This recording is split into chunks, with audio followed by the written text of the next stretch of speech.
Tapi yang main dia adalah sebenarnya Ella. Wow. Ella akan datang. Dan konsert yang Rakan Muda buat free, tak payah bayar.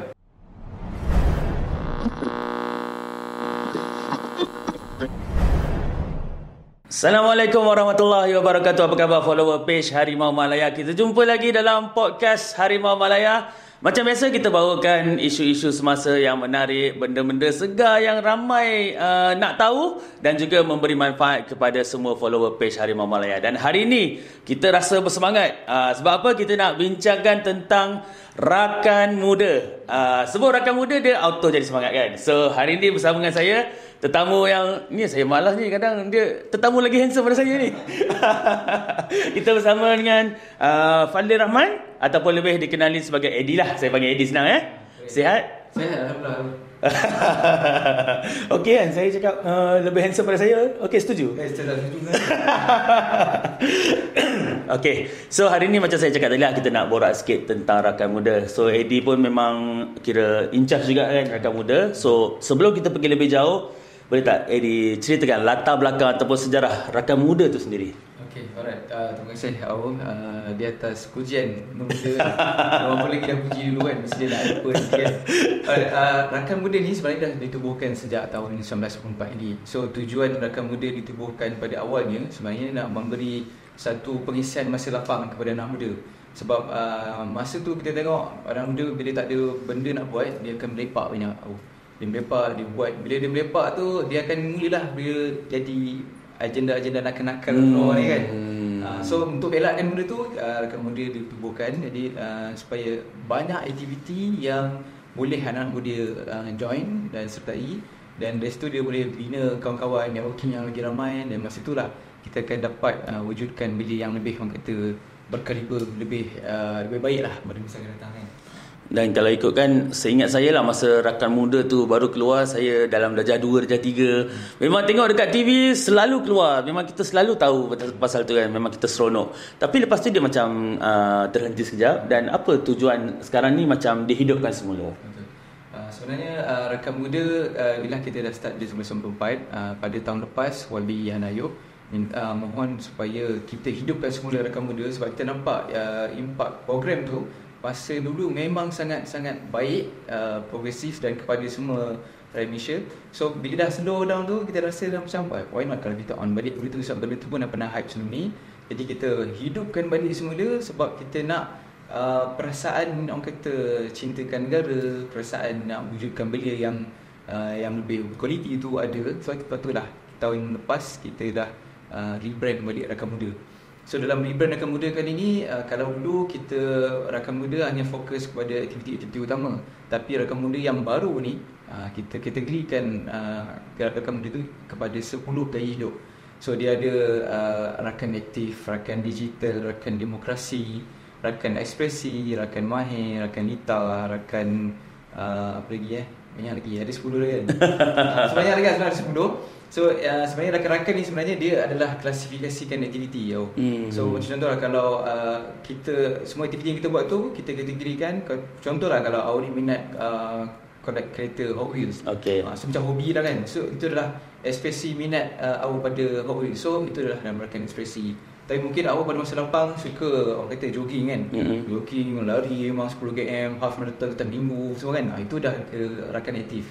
So kita kategorikan benda tu. Malam tu awak minat main e-sports kan. So dia rakan digital pula. So sebenarnya semua aktiviti masa lapang anak muda tu kita kategorikan kepada 10 gaya hidup.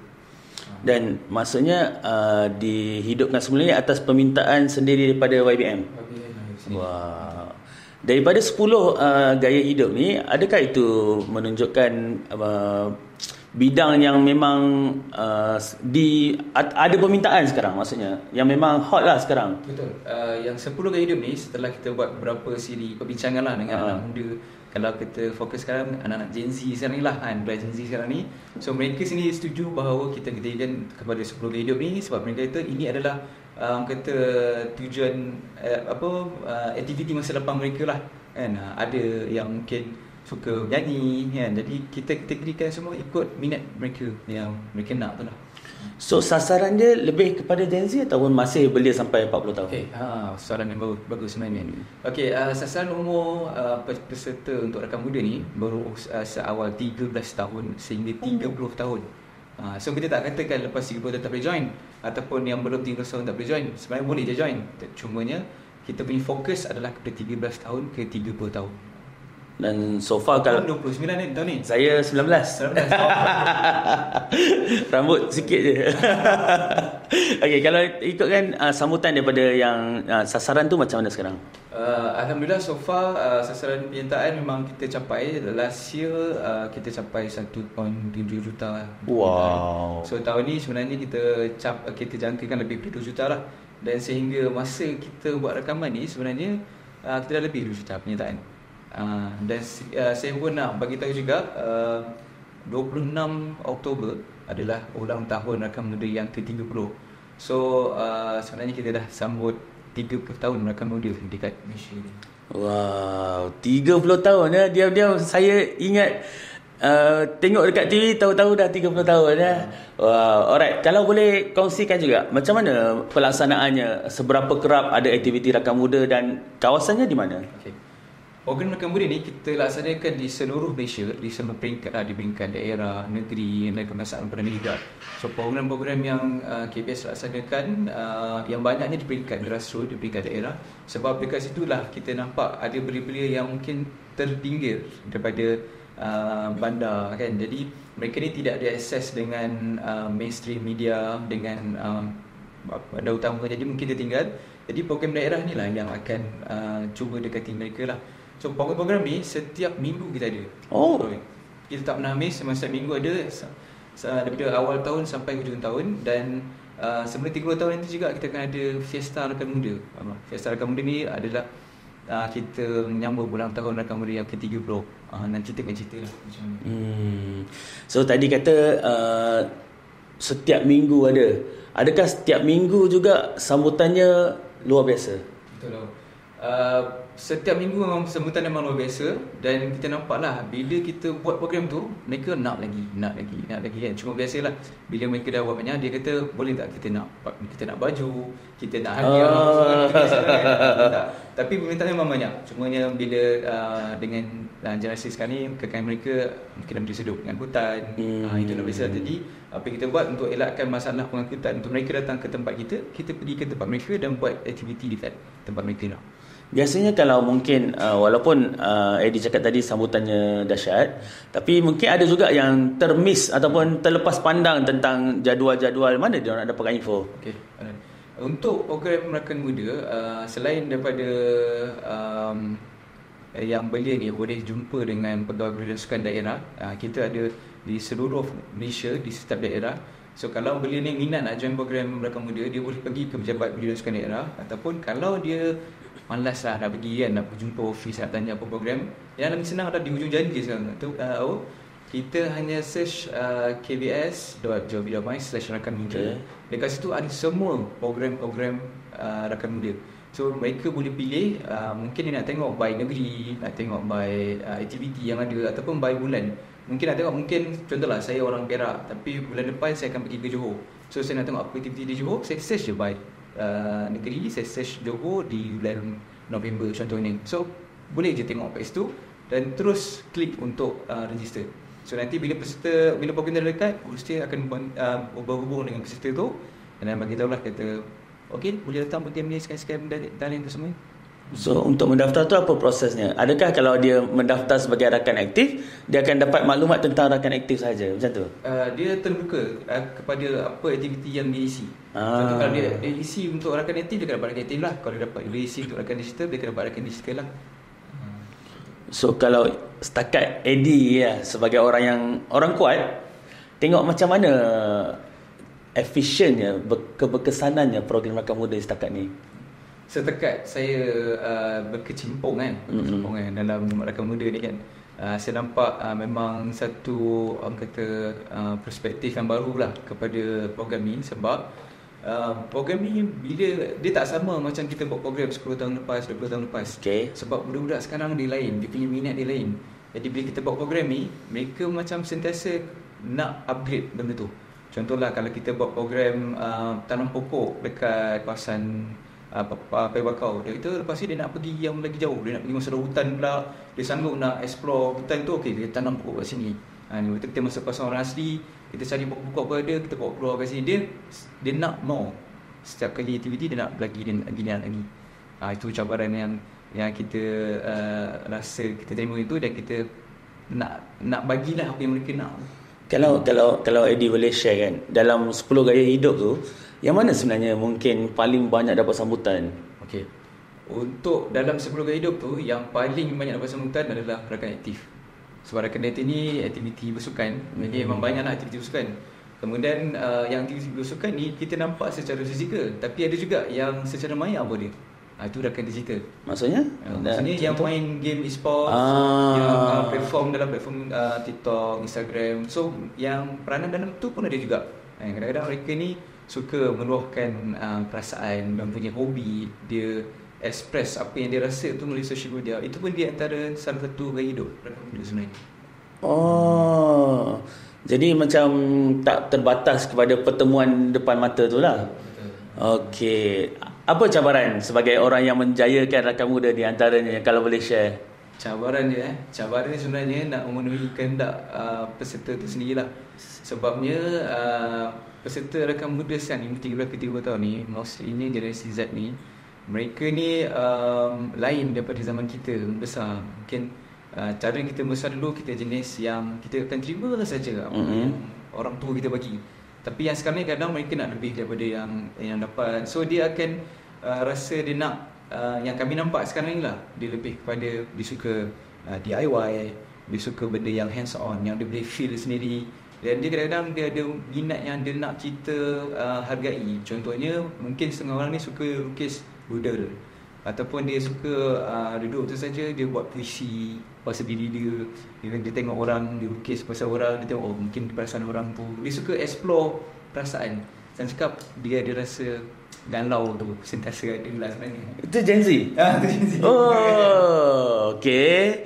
Memang itu jelas nampak waktu pelaksanaan lah. Jadi macam kalau macam Eddie sendiri, macam mana nak memahami kehendak dia orang ni? Ada tak dalam tim tu wakil daripada Gen Z yang boleh menjelaskan apa yang keperluan dia orang? Ada, memang ada. Tapi kadang ialah biasa kita ada communication barrier kan. Kadang yang tutur ni tak faham sangat. Benda cakap sebab cara Gen Z cakap pun lain. Cara dia cakap, cara dia behave, cara dia buat kerja pun lain. Sebab dia ada rasa orang kata bukan rasa nak entitled, tapi rasa macam dia perlu ada work life balance. Macam kita kerja, dia tak fikir. Yang dia orang ni dia nak rasa ada work life balance. Dia nak ada balance dalam segala benda dia buat. Dan dia nak rasa perasaan itu dihargai. Dia buat something, dia nak kita appreciate perasaan dia. Dan dia akan letak feeling dalam setiap benda yang dia buat. Supaya kat situ dia akan rasa macam emotional attach ke benda tu. Contohlah kan, nak buat tengoklah, kita pergi tengok, kita buat lepasan penyu contohnya kan. Dia akan tengok penyu tu dengan penuh perasaan sampai dia macam dia jadikan penyu angkat macam tu. Dia akan sedih, dia punya tu keluar, dia akan sedih. Dia sangat ada emosi dalam segala benda yang dia buat. So itulah kita kena explore lagi lah kan. Mungkin saya sendiri tak aware tentang itu. Itu memang ciri-ciri Gen Z ya? Mostly lah, tak semua tapi mostly. Tapi cabaran jugalah untuk menjadikan apa ciri-ciri unik dia orang tu untuk dijadikan something positif, something itu. So bila program yang KBS buat, kita kena letak satu apa benda yang dia boleh letak emosi dia dekat situ. So bukan sahaja dia pergi, contohlah kita pergi, bukan saja kita suruh tanam pokok je, tapi apa emosi yang dia boleh dapat daripada aktiviti dia tu. Bila dia menyantuni orang tua, kanak-kanak yang macam ni kan, dia akan rasa macam okay, nak buat lagi sebab ada emosi dia letak kat situ. Team N memang ini something yang saya baru tahu sebenarnya. Okey, tapi sama juga, tak kira apa generasi, tak semua sebenarnya terbuka untuk menyertai program-program macam ni. Contohnya untuk rakan muda sekarang ni, macam mana nak menarik minat golongan yang tak berapa nak terbuka untuk menyertai program macam ni untuk join program ni? Apa yang boleh buat? Itulah, jadi sebenarnya yang macam kita cakap lah, dia pengaruh rakan semaya tu lah. Bila kita dapat jemput kawan-kawan dia yang memang minat pada tu, dia sendiri akan personally tarik tentang kawan dia sendiri lah. Dan yang penting diorang ni sebenarnya, kalau ada influencer, senang sangat diorang. Sebab daripada influencer tu lah dia akan rasa apa-apa posting dia dapat banyak like, so dia akan dapat lagi banyak interaction daripada orang, perhatian daripada orang. Benda tu akan buatkan dia orang untuk join. Satu lagi mungkin beza waktu 90-an dulu dengan sekarang dari segi hebahan kot. Sebab sekarang mungkin peserta sendiri tu ada power of social media dia orang. Jadi maybe tadi macam Eddie cakap 2 juta dah lepas sasaran. Adakah itu memang membantu sangat? Betul. Social media memang sangat-sangat bantu. Sebab dulu kita word of mouth ni sebenarnya. Apa yang kawan-kawan cakap, dia panggil orang sesuka yang terdekat je. Tapi sekarang ni bila program rakam muda banyak, mereka ada kebebasan untuk pilih bagaimana nak pergi.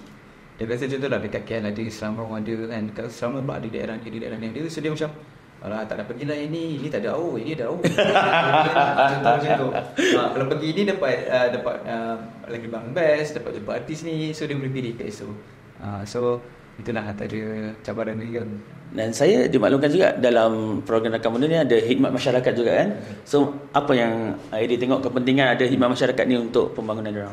Program khidmat masyarakat ni sebenarnya dia satu benda yang bagus untuk bentuk jati diri berdiri tu sendiri lah. Sebab kalau selama ni, yelah kat rumah kalau mak suruh tolong kan, memang malas lah sebenarnya. Tapi bila kita terlibat dalam program khidmat masyarakat tu sebenarnya, dia latih banyak benda dekat berdiri tu. Contoh yang utama, dia latih soal kepimpinan pula. Kita rasa macam mana kita nak atur satu program masyarakat. Lepas tu dia memberikan kita rasa empathy tu. So selama ni kita dalam comfort zone kita, kita tak rasa pun susah tu. Betul. Tapi bila kita sendiri buat, kita rasa, apa ini susah. Aku kat rumah tak nak makan sampai habis. Aku malas lah buat mana pun. Sedangkan kita tak tahu dekat luar sana, bila kita buat program community, kita nampak banyak budak sebaya kita terpaksa keluar cari makan lain. Sebab kalau tak buat macam ni tak ada makan. So kita kan lebih rasa empathy itulah. Dan pada masa sama, bila lebih jauh, kita akan rasa satu leadership yang akan datang kat kita. Sebab dari situ kita akan tidak tengok mesti kita nak something untuk improvekan keadaan tu. So benda tu memang sebenarnya melatih jati diri itu sendiri. Saya terdetik nak tanya satu soalan mungkin tak berkenaan rakam muda, tapi saya just nak tanya lah berdasarkan pengalaman Eddie. Macam mana interaksi sesama Gen Z dalam program-program yang dibuat? Sebab banyak persepsi kata mereka kurang berinteraksi sesama sebab dah banyak dengan phone, dengan gadget. Bila kat luar tu macam mana sebenarnya?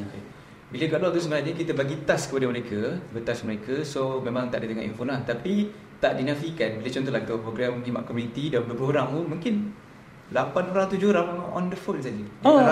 Okay. Itu media tu kan. Tapi bila benda tu sebenarnya dia ada bagus dan buruknya jugalah. Sebab kalau satu bila rakam tu bagusnya dia tolong promosikan program tu.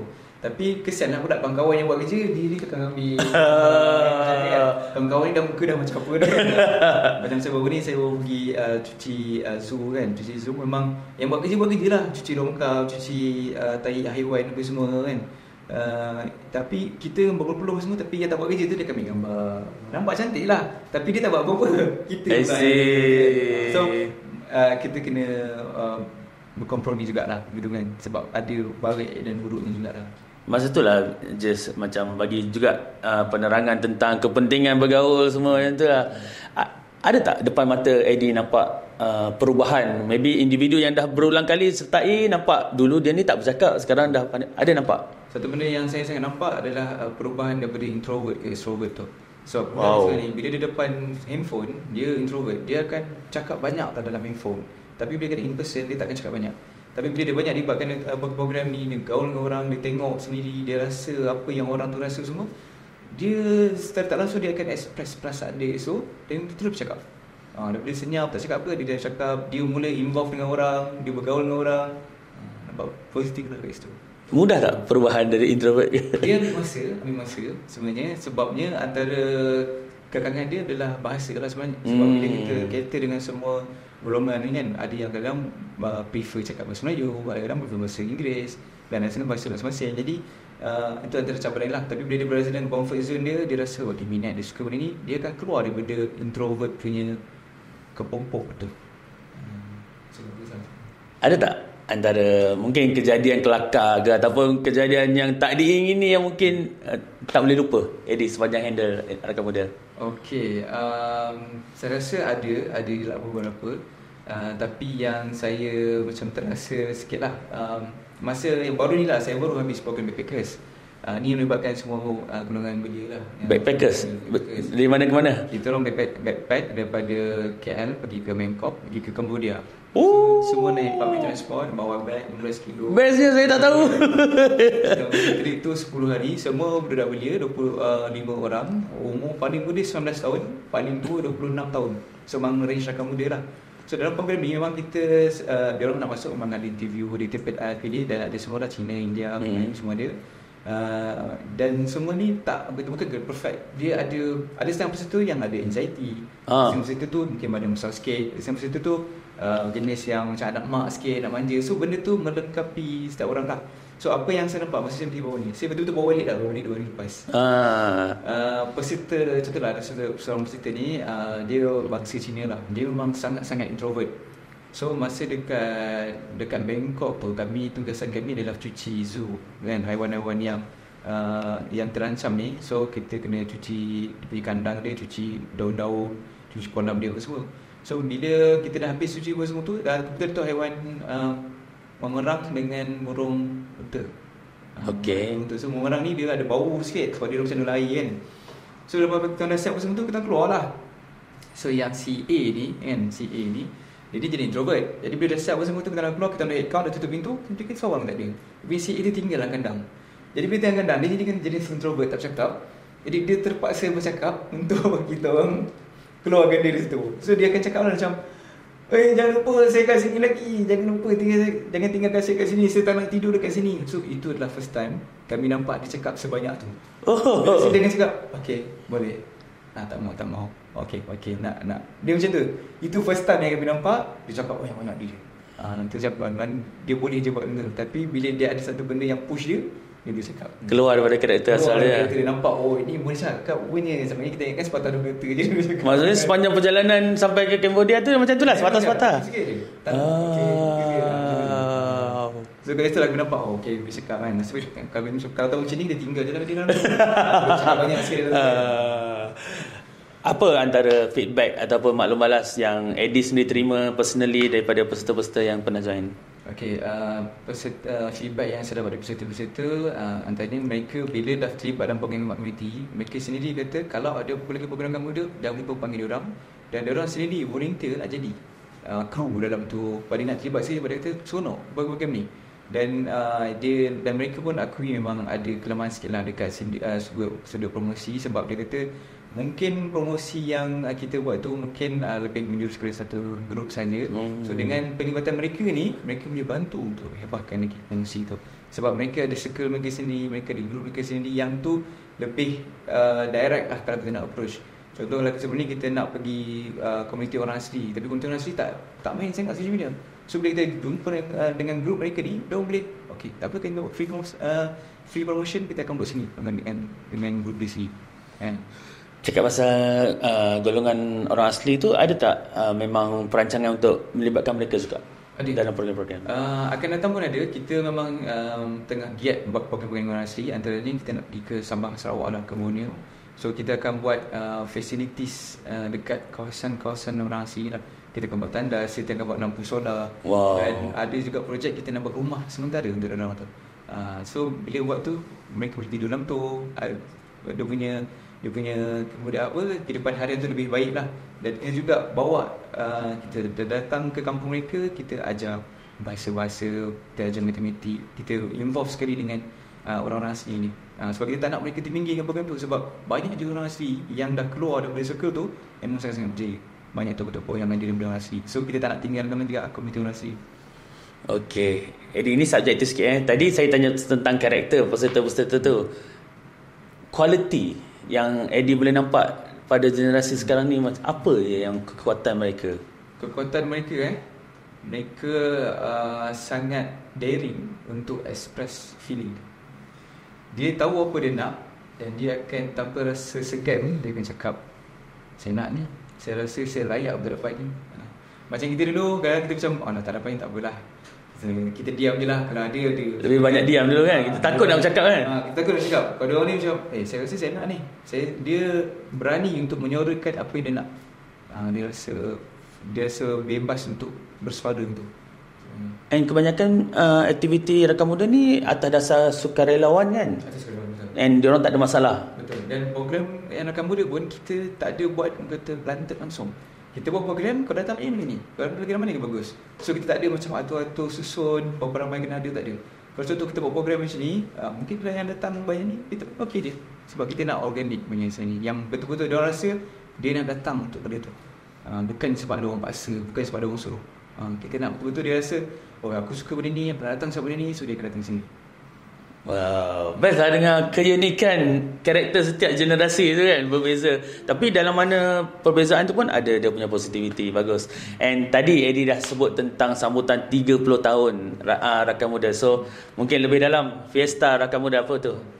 Okey, Fiesta Rakan Muda ni kita buat satu program carnival, berkuasaan carnival, di mana kita kumpulkan semua 10 gaya hidup rakan muda tu dalam satu program.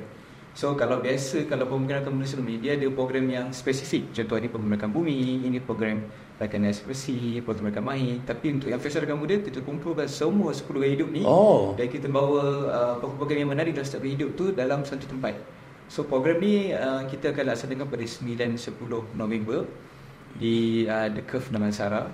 Program ni bermula 12.30 hari sehingga 11 malam macam tu. Dan pengisian memang penuh nak sepanjang hari.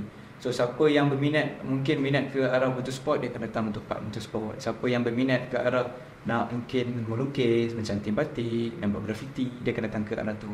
Yang mungkin minat yang muzik, and dia boleh datang main instrumen dan segala benda yang mereka minat lah. Yang mega nak datang untuk tris sale ke apa kan.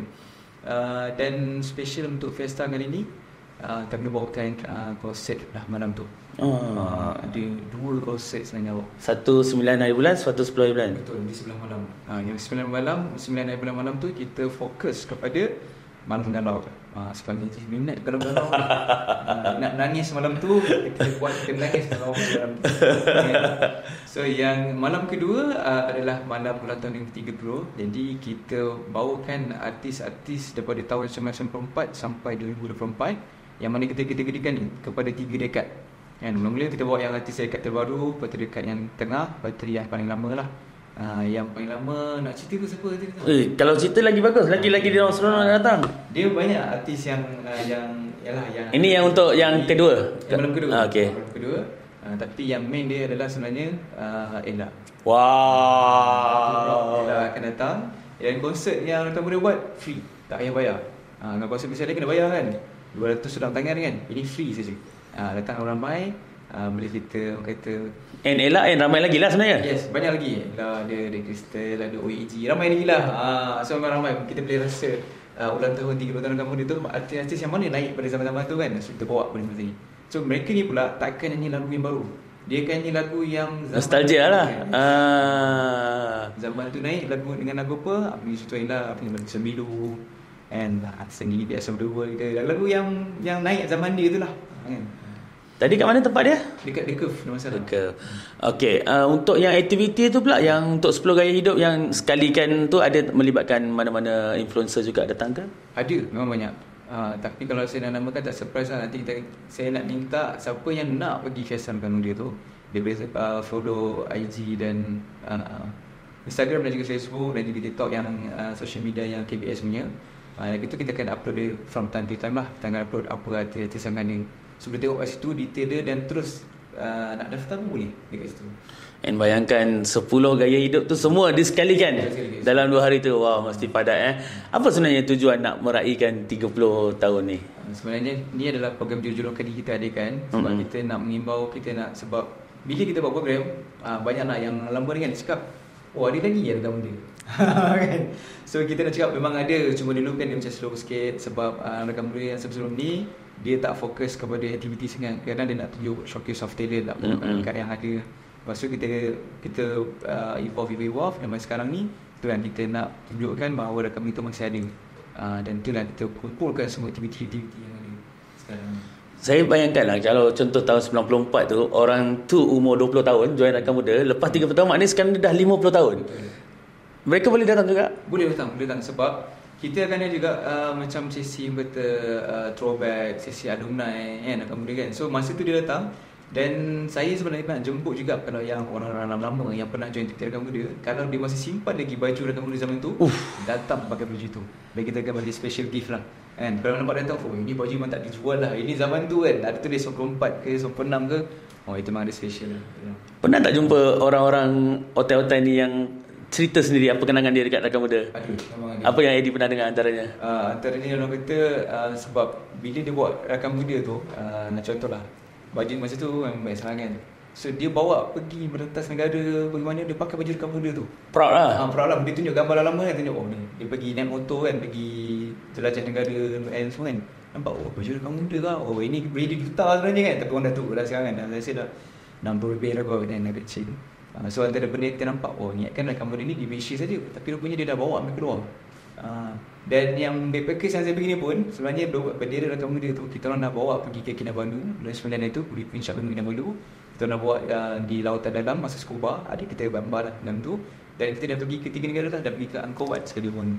Kena cerita dia pun. Ada tak macam KBS, kalau Eddie boleh share lah, visi KBS untuk Rakam Muda ni, dia nak teruskan sampai tahap mana? Okey, sebenarnya bila program yang berterusan sebenarnya kita nak make sure supaya beli-beli tu dia tak ada buang masa dengan itu tak berfaedah. So visi Rakam Muda adalah supaya program-program Rakam Muda akan terus disertai oleh dalam media Malaysia, dan kita nak program-program ni akan terus disebarluaskan bukan kat Malaysia saja dan mengatasi semua generasi. Daripada dulu kita datang sebagai seorang anak, mungkin lepas ni kita datang sebagai seorang bapa dan kita buat anak kita sekali itu join kita Rakam kita. And saya pandangan ikhlas saya nampak Rakam Muda ni juga boleh jadi medium penyatuan. Kadang-kadang sekarang ni ada masa kita tengok mungkin belia kita cepat sangat berbalah. Pasal bola pun berbalah. Pasal politik lagi lah tentu. Jadi bila selalu ada macam ni, nampak medan perbualan. Macam Eddie bila jalankan tu, apa yang Eddie nampak cara mereka, kesatuan mereka tu? Yang saya nampak, bila kita ada satu goal, kita tahu lah kita buat mereka satu assignment, tugasan pada mereka. Dia ni macam contoh lah, kita kena tepikan segala perbezaan kita. Kita kena bagi benda ni jadi, kita guna jalan. Supaya kita fikirkan sebuah perbezaan tu dan mereka buatlah sama-sama. So itu betul lah satu medium of kata perpaduan lah kan. Dia sanggup betul buat sepanjang ni okey je sebenarnya.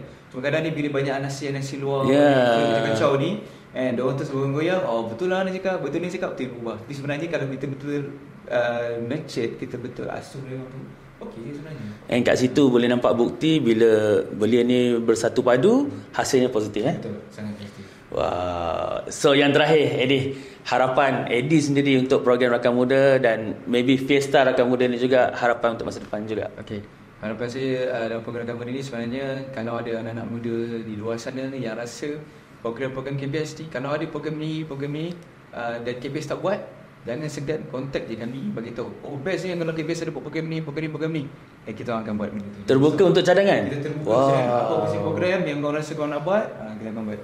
Dan tahun depan pun akan ada banyak lagi program yang kita rasa, sebab kita dah buat beberapa sesi dengan lebih urus dengan Gen Z ni. So mereka dah bagi tahu lah kita nak ada program-program ni, dan tahun depan kita akan buat lebih banyak kisah-kisah program lah.